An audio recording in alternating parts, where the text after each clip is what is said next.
नवचयनित मुख्य सेविकाओं और फार्मासिस्टों के चयन के उपरांत नियुक्ति पत्र वितरण के आज के समारोह में उपस्थित प्रदेश के वित्त और संसदीय कार्य विभाग के मंत्री श्री सुरेश कुमार खन्ना जी, महिला और बाल विकास विभाग की मंत्री श्रीमती बेबी रानी मौर्य जी, राज्य मंत्री श्रीमती प्रतिभा शुक्ला जी, प्रमुख सचिव महिला कल्याण और बाल विकास विभाग श्रीमती टीना जौहरी जी, आज के इस कार्यक्रम में उपस्थित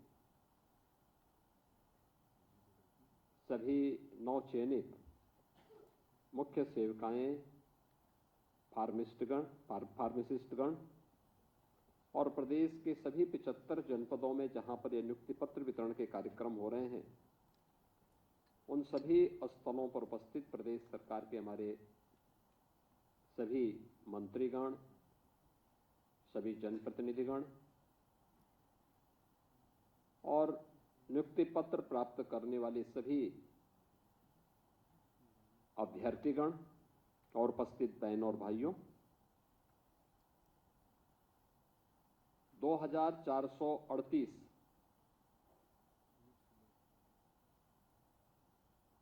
अभ्यर्थियों को ये नियुक्ति पत्र आज एक साथ वितरित हो रहे हैं, जिसमें 2425 आंगनबाड़ी केंद्रों में प्रदेश की कुपोषित माताओं के लिए और नवजात शिशुओं के पोषण अभियान की मॉनिटरिंग के लिए मुख्य सेविकाओं का और 13 फार्मासिस्ट के चयन की प्रक्रिया संपन्न होने के उपरांत आज ये नियुक्ति पत्र वितरण का कार्यक्रम हो रहा है। मैं सबसे पहले जो प्रदेश भर की बेटियों को यह अवसर प्राप्त हो रहा है, उन सबको, उनके परिवार के सभी सदस्यों को इस चयन की प्रक्रिया में सफलतापूर्वक नियुक्ति पत्र वितरण होने के इस अवसर पर प्रदेश सरकार की ओर से हृदय से बधाई देता हूं और अधीनस्थ सेवा चयन आयोग को इस पूरी प्रक्रिया को निष्पक्ष, पारदर्शी और शासन की मंशा के अनुरूप करने के लिए हृदय से धन्यवाद भी करता हूं। वास्तव में हर एक युवा के मन में एक सपना होता है और उस सपने को प्राप्त करने के लिए वह अपने स्तर पर प्रयास करता है, एक स्वस्थ प्रतिस्पर्धा को आगे बढ़ाने का काम करता है। उस युवा के सपने को मंच देने का काम किसी भी लोकप्रिय सरकार को करना चाहिए। इस सरकार का दायित्व होता है, युवा प्रतिभाशाली होता है, ऊर्जा से भरपूर होता है, उसको सही दिशा मिल सके, वह राष्ट्र निर्माण की प्रवर्तमान अभियान का हिस्सा बन सके, यह किसी भी सरकार की जिम्मेदारी बननी चाहिए। लेकिन जब वही युवा भेदभाव का शिकार होता है, बेईमानी और भ्रष्टाचार की भेड़ चढ़ता है, ये क्षति केवल एक युवा की नहीं होती, राष्ट्रीय क्षति होती है। राष्ट्र उस प्रतिभा से वंचित होता है, पीढ़ियां उस प्रतिभा से वंचित होकर के, कुंठित होकर के निराशा और हताशा की ओर जाती है। दुर्भाग्य से लगभग 2 दशक तक उत्तर प्रदेश एक लंबे समय किस हताशा, निराशा के जाल में फंस करके पूरी तरह अंधकार के युग में जा चुका था। 2017 के पहले यही होता था, नियुक्ति नहीं हो पाती थी। अगर नियुक्ति कहीं से आ भी गई तो उसमें बंदर बांट होता था। बेईमानी और भ्रष्टाचार इस कदर में होती थी कि योग्यता के आधार पर किसी भी युवा को उसका चयन नहीं मिल पाता था। परिणाम होता था न्यायालय को हस्तक्षेप करना होता था, और उसके बाद फिर ये मामले आगे बढ़ते थे। परिणाम क्या रहा? उत्तर प्रदेश की नियति हो गई थी बीमारू राज्य बनने की। उत्तर प्रदेश को परमात्मा ने, प्रकृति ने बीमारू नहीं बनाया था।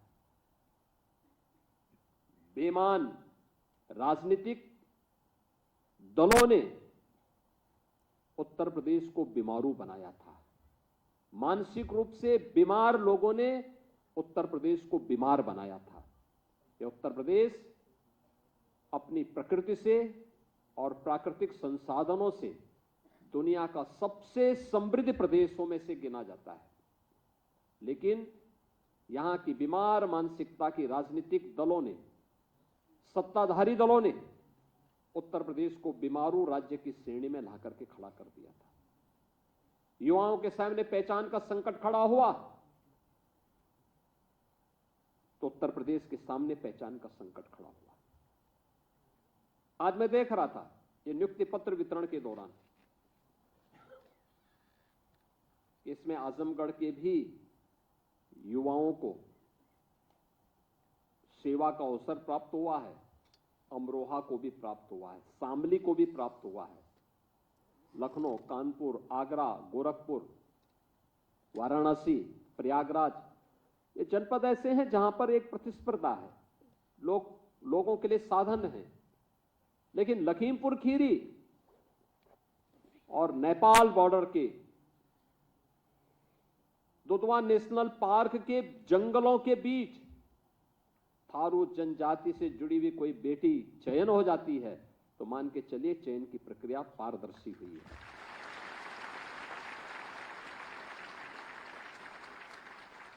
चयन की प्रक्रिया में अगर सुदूर किसी आजमगढ़ से, किसी अमरोहा से, किसी बिजनौर से, किसी शामली से, किसी ललितपुर से, किसी जालौन से, किसी सोनभद्र से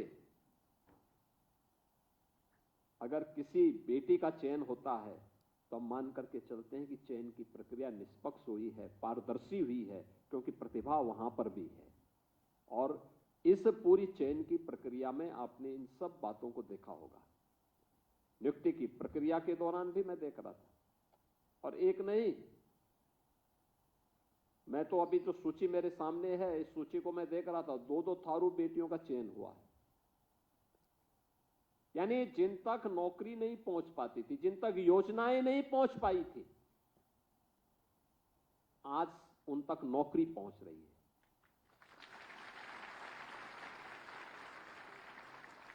उत्तर प्रदेश बीमार नहीं था, उत्तर प्रदेश को बीमार किया गया था। यह देश 1947 के बाद भी 1960 के दशक तक उत्तर प्रदेश देश का सबसे अग्रणी प्रदेशों में से गिना जाता था।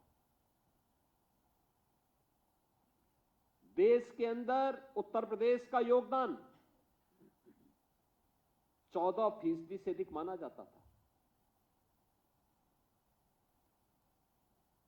लेकिन 1960 के बाद से लगातार गिरावट जो आई,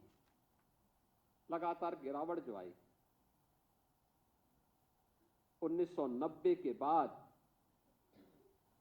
लगातार इसमें और तीव्रता के साथ ये गिरावट आती गई, और 2017 आते आते उत्तर प्रदेश का देश के विकास में योगदान 8% से भी कम हो गया था। हर शासन की योजना में उत्तर प्रदेश पीछे होता था। क्या खाद्यान्न उत्पादन में, क्या प्रदेश के अंदर इंफ्रास्ट्रक्चर में, क्या इन्वेस्टमेंट में, किसी भी फील्ड में उत्तर प्रदेश एकदम पिछड़ता गया। यहां के नौजवान कहीं उत्तर प्रदेश से बाहर जाते थे, यहां तो नौकरी नहीं मिलती थी, कोई रोजगार नहीं होता था। लेकिन यहां का नौजवान जब उत्तर प्रदेश से बाहर जाता था तो बाहर जाकर के भी उसके सामने पहचान का संकट खड़ा होता था। आज मैं देख रहा था आजमगढ़ का नौजवान भी जब यहां पे चयन हुए हैं, आजमगढ़ की बेटियां भी जब चयनित हुई हैं, मैं देख रहा था एक समय होता था आजमगढ़ का नाम लोग सुनकर के डरते थे, उसके नाम से पहले ही उनको बाहर कर देते थे। होटल और धर्मशाला में रूम नहीं देते थे लोग। ये स्थिति किन लोगों ने बनाई? इन लोगों ने बनाई जिन लोगों ने प्रदेश को दंगों की आग में झोंक करके प्रदेश के सामने पहचान का एक संकट खड़ा किया था, जिन्होंने उत्तर प्रदेश को अपने परिवार के लूट का एक अड्डा बना दिया था, जिन लोगों के कारण पहचान के भीषण संकट के दौर से उत्तर प्रदेश को गुजरना पड़ा था, वे उस बीमारी के कारण थे और उस बीमारी को समझने की आवश्यकता है। और ये आपका सौभाग्य है। याद रखना, कार्य कोई बड़ा नहीं होता, कोई छोटा नहीं होता। जहां अवसर मिले वहां अपनी प्रतिभा का भरपूर उपयोग करिए और याद रखना, आगे के बढ़ने की संभावना अपने आप आपके जीवन में आती हुई दिखाई देगी। जब भी आप ईमानदारी के साथ, पूरी प्रतिबद्धता के साथ अपनी जिम्मेदारियों का निर्वहन करेंगे तो न केवल आपके लिए आगे बढ़ने के अवसर होंगे, बल्कि प्रकृति और परमात्मा की कृपा भी आप पर उसी प्रकार से बनेगी जिस प्रकार से आपने इस पूरी व्यवस्था के साथ देखा होगा। आज आप इस बात को कह सकते हैं कि चयन की प्रक्रिया में आपके साथ न भेदभाव हुआ है, तो आपको भी किसी के साथ कोई भेदभाव नहीं करना। 25 करोड़ जनता के लिए आपको सेवा का अवसर प्राप्त हो रहा है। और याद करना, ये मिशन रोजगार के साथ हम लोग नियुक्ति पत्र वितरण के कार्यक्रम को इसीलिए जुड़ते हैं क्योंकि प्रधानमंत्री जी इस बात को कहते हैं कि यह इस बात का संकेत होना चाहिए कि किसी के साथ अन्याय नहीं हुआ है, न होना है। तो अगले व्यक्ति की भी गारंटी होनी चाहिए कि वह भी इस बात की गारंटी के साथ जुड़े कि कोई भेदभाव हम भी नहीं होने देंगे, न करेंगे। अगर यह जिम्मेदारी होगी तो हम न केवल अपनी सेवा के प्रति बल्कि अपने राष्ट्रीय कर्तव्यों का भी ईमानदारी पूर्वक निर्वहन कर रहे हैं। कोई अनुमान करता था उत्तर प्रदेश में बेटियों का चयन इतनी बड़ी मात्रा में एक साथ होगा, एक साथ वे चयनित होकर के शासन के व्यवस्था का हिस्सा बनेंगे। और आज ये केवल महिला और बाल विकास विभाग में नहीं, अब तो यह जीवन के प्रत्येक क्षेत्र में हो रहा है। उत्तर प्रदेश पुलिस में अभी 2 महीने पहले हम लोगों ने 60,244 पुलिस भर्ती की प्रक्रिया को संपन्न किया। इस 60,244 में 12,045 केवल बेटियां भर्ती हुई हैं। 12,045, एक ही भर्ती में 12,045 बेटियां भर्ती हुई। याद करिए, 1947 से 2017 तक उत्तर प्रदेश पुलिस बल में केवल 10,000 महिला पुलिस कार्मिक थी। और यहां पर हम लोग जो भर्ती कर रहे हैं, उस भर्ती में पिछले 8 वर्ष में हम लोगों ने 40,000 से अधिक बेटियों को केवल उत्तर प्रदेश पुलिस बल में भर्ती किया। 40,000 से अधिक। यानी ऐसा नहीं कि प्रतिभा की कमी उनमें पहले भी रही हो, लेकिन अवसर नहीं मिलता था। 1,56,000 शिक्षकों की भर्ती अकेले बेसिक शिक्षा परिषद में हुई और 1,56,000 शिक्षकों की भर्ती में ज्यादातर बेटियां भर्ती हुई हैं, जो अपना योगदान आज प्रदेश के अंदर दे रही हैं, बेसिक शिक्षा के उन्नयन के लिए कर रही हैं। सरकार ने भी इन 8 वर्षों में प्रयास किया है। आंगनवाड़ी केंद्रों के लिए, बेसिक शिक्षा परिषद के लिए। अभी आपने देखा होगा, विपक्ष के पास कोई मुद्दा होता नहीं, हर एक उसको मुद्दा बनाने का प्रयास करते हैं। एक नकारात्मक दृष्टिकोण है। जिन लोगों की नकारात्मक दृष्टिकोण ने प्रदेश को बीमारू बनाया था, आज उनके द्वारा उठाए जाने वाले वे नकारात्मक मुद्दे फिर से प्रदेश को उसी झंझावत में, उसी जाल में उलझाने का प्रयास करते हैं। जब हम लोगों ने कहा कि प्रदेश के अंदर जर्जर विद्यालयों को शिफ्ट करना चाहिए, क्योंकि आपने देखा होगा एक राज्य में एक जर्जर विद्यालय भवन गिर गया, अनेक बच्चे उस जर्जर भवन के नीचे दब करके मर गए, दर्जनों बच्चे घायल हो गए। इस जनहानि, जो बच्चे चले गए, जो गंभीर रूप से घायल हो गए, क्या उनको कोई भरपाई कर पाएगा? लेकिन बीमार मानसिकता किस रूप में कटघरे में खड़ा करने का प्रयास करती है। दूसरा, छात्र शिक्षक कौनपाठी को, इस दृष्टि से सरकार का एक प्रयास था, राष्ट्रीय शिक्षा नीति का हिस्सा था। तमाम राज्यों ने इस अभियान को आगे बढ़ाया। उत्तर प्रदेश से भी अपेक्षा होती है, उत्तर प्रदेश भी इस प्रक्रिया को आगे बढ़ाए। अच्छी शिक्षा, बेहतर शिक्षा हर बच्चे का अधिकार है, उसको मिलना चाहिए। सरकार ने जब इस अभियान को आगे बढ़ाया तो उसके नाम पर तमाम प्रकार से भ्रम पैदा करने का प्रयास हुआ। सरकार ने इस बारे में कहा कि हम जो विद्यालय भवन अच्छी स्थिति में होंगे और पेयरिंग का पार्ट बनेंगे, वहां पे हम लोग जो बच्चे आएंगे उनके लिए प्री प्राइमरी चलाएंगे, प्री प्राइमरी स्कूल चलाएंगे, बाल वाटिका चलाएंगे। 3 वर्ष से लेकर के 6 वर्ष तक के बच्चों को वहां पर ले जाकर के उन्हें प्री प्राइमरी के रूप में उनके लिए एक व्यवस्था देंगे और उन सभी बच्चों के लिए एक पोषण मिशन का एक विशेष अभियान लेकर के चलेंगे, जिससे उन बच्चों को भी हम लोग प्रदेश के अंदर पोषण मिशन के कार्यक्रम के साथ जोड़ करके उन्हें बेहतर रूप से आगे बढ़ा सकें। क्योंकि किसी भी बच्चे के जीवन में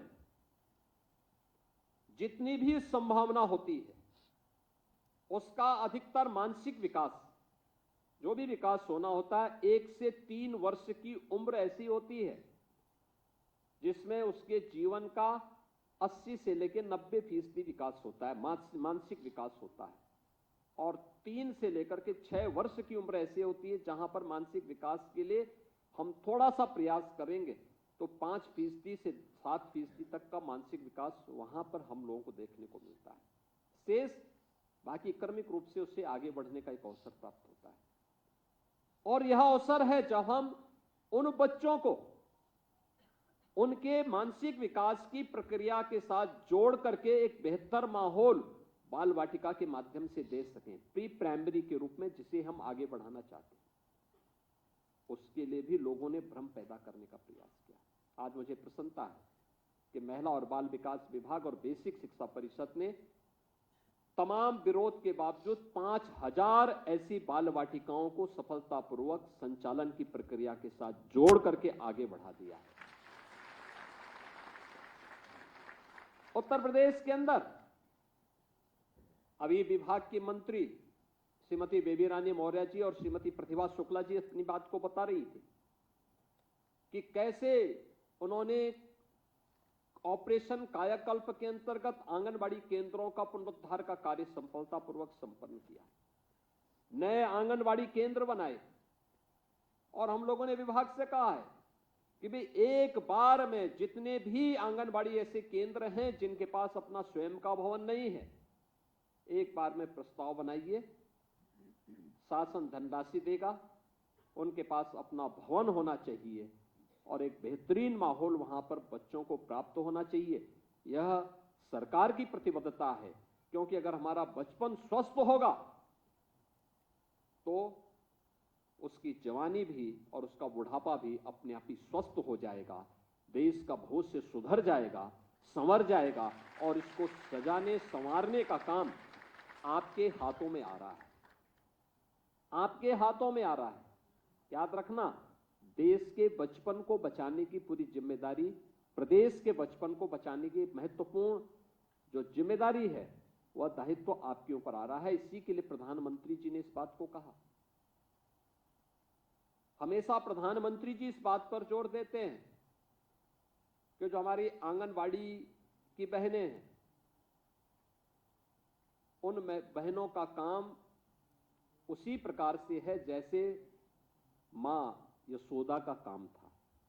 भगवान श्री कृष्ण को उनके जन्म से लेकर के और 6 वर्ष की उम्र तक का लालन पालन मां यशोदा ने किया था। याद रखना, जब भी कृष्ण की बात आती है, श्री कृष्ण की बात आती है, तो मां यशोदा को भी हर व्यक्ति याद करता, स्मरण करता, उसी श्रद्धा भाव के साथ उन्हें सम्मान देता है। आपका स्थान भी वही बनने जा रहा है। आप उन आंगनबाड़ी केंद्रों में जो बहनें काम कर रही हैं, उनकी मॉनिटरिंग के लिए, उनका वहां पर मॉनिटरिंग के लिए आपको एक मुख्य सेविका के रूप में अपने दायित्व का निर्वहन करना है। वहां पर उस दायित्व का निर्वहन करना होता है, उसके साथ आपको जुड़ना है। तो एक बड़ी जिम्मेदारी है।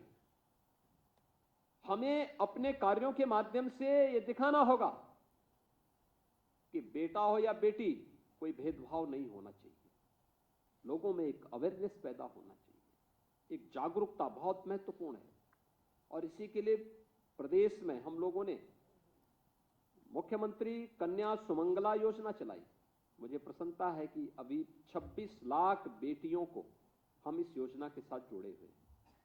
ये 26 लाख से अधिक बेटियां जन्म से लेकर के स्नातक तक की पढ़ाई के लिए सरकार के उस 25,000 के पैकेज के साथ जुड़ चुकी है। हम लगातार इस अभियान को आगे बढ़ाना चाहते हैं और भी संख्या में ये चीजें आगे बढ़े। बेटी शादी योग्य होगी जिन परिवारों में साधन नहीं है, उसकी जिम्मेदारी सरकार लेगी। मुख्यमंत्री सामूहिक विवाह योजना में ऐसी बेटियों की शादी के लिए, हर बेटी की शादी के लिए 1 लाख रुपए की व्यवस्था सरकार कर रही है, सरकार दे रही है। और मुझे प्रसन्नता है कि 4 लाख बेटियों की शादी इस योजना के माध्यम से अब तक प्रदेश सरकार संपन्न कर चुकी है। ये चीजें तब होती हैं जब सरकार की मंशा बिना भेदभाव के इन कार्यक्रमों को आगे बढ़ाने की होती है। मातृ वंदना योजना में 183 करोड़ रुपए से अधिक की धनराशि अब तक वितरित की जा चुकी है। ये लगातार आगे बढ़ाई जा रही है। और मुझे ये देख करके अच्छा लगा जब लोग कहते हैं कि आखिर परिणाम क्या है। तो परिणाम इस बात पर निर्भर करता है कि अगर हम लोग जो नेशनल फैमिली हेल्थ सर्वे है 15-16 में हुआ था, उसकी तुलना में अगर 17 के बाद के आंकड़ों को देखेंगे तो इसमें व्यापक सुधार देखने को मिला। यानी ये दिखाता है कि एक सही दिशा में हम लोग चल रहे हैं। खासतौर पर अगर हम देखेंगे तो पहले 4 वर्ष में ही 17 के बाद पहले 4 वर्ष में जो हमारे सामने परिणाम आए, महिलाओं में एनीमिया के स्तर में 5.1% का सुधार हुआ, स्टंटिंग में 6.6% की, अल्प वजन में जो प्रीमेच्योर बच्चे हो जाते हैं 7.4% की, सूखापन में 0.6% के का सुधार हुआ और शिशु मृत्यु दर घट करके 38 हो गई और मातृ मृत्यु दर 197 हो गई। यानी ये चीजें दिखाती हैं कि प्रधानमंत्री जी की जो मंशा है उसके अनुरूप इसे हम तेजी के साथ आगे बढ़ा रहे हैं। और अभी कुछ ही महीनों में जब आंगनबाड़ी केंद्रों में स्मार्टफोन मिलेंगे, उनकी ट्रेनिंग होगी, डाटा अपलोड होने, ये डाटा इससे भी बेहतर हुए होंगे, लेकिन नियमित रूप से रियल टाइम मॉनिटरिंग न होने का परिणाम है, या वह डाटा हमें समय पे न मिलने के नाते, अपलोड समय पे न होने का परिणाम होता है कि बहुत बार सही आंकड़े न पहुंचने के कारण भी हमारे आंकड़े कम देखने को मिलते हैं। लेकिन अभी बहुत शीघ्र जब ये मिलेंगे तो मैं कहता हूं इसमें काफी बड़े पैमाने पर इसमें परिवर्तन आएगा और उस परिवर्तन का वाहक आपको बनना पड़ेगा। हर आंगनबाड़ी केंद्र के अंदर व्यवस्था को देखना, समय पे पोषाहार मिल जाए, कुपोषित मां हो या बच्चा हो, उसके लिए उपलब्ध पोषाहार समय पे उन्हें मिले, सभी प्रकार की शासन की योजनाओं का लाभ उन्हें प्राप्त हो सके। हमारा प्रयास होना चाहिए कि हम वहां पे एक टीम लीडर के रूप में मार्गदर्शन करें, सोसाइटी को जागरूक करें, आगे बढ़ने के लिए प्रेरित करें, अपना स्वयं का आंगनबाड़ी केंद्र बन सके, इसके लिए प्रस्ताव देना, इन कार्यक्रमों को आगे बढ़ाना। और अगर इन कार्यक्रमों को हम आगे बढ़ा देंगे, सरकार ने इस दिशा में काफी चीजें आगे बढ़ाई हैं और इन चीजों को आगे बढ़ाने के लिए हम लोग जब तेजी के साथ कार्य कर रहे हैं, आज परिणाम है।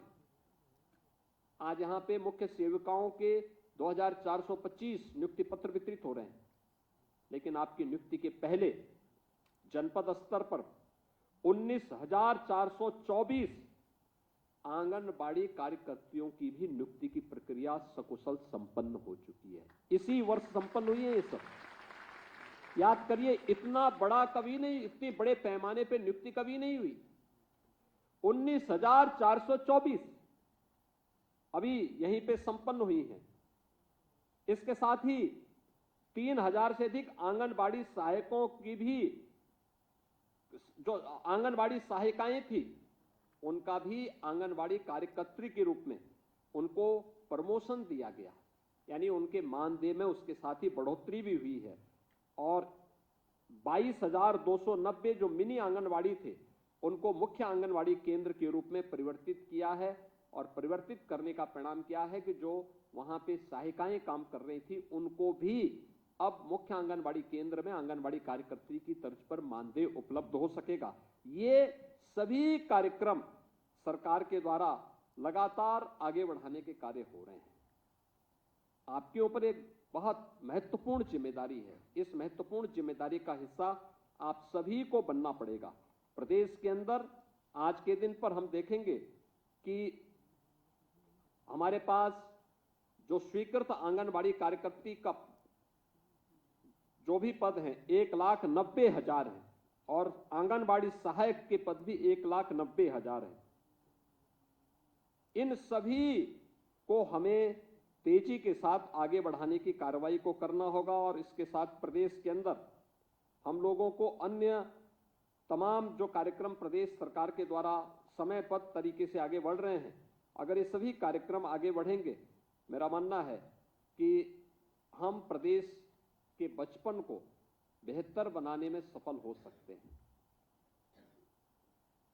बचपन हमारा अगर अच्छा रहा तो ये मानकर के चलिए कि बचपन स्वस्थ है तो आगे का जीवन अपने आप ही समृद्धि के पथ पर अग्रसर होगा। ये रास्ता यहीं से शुरू होता है।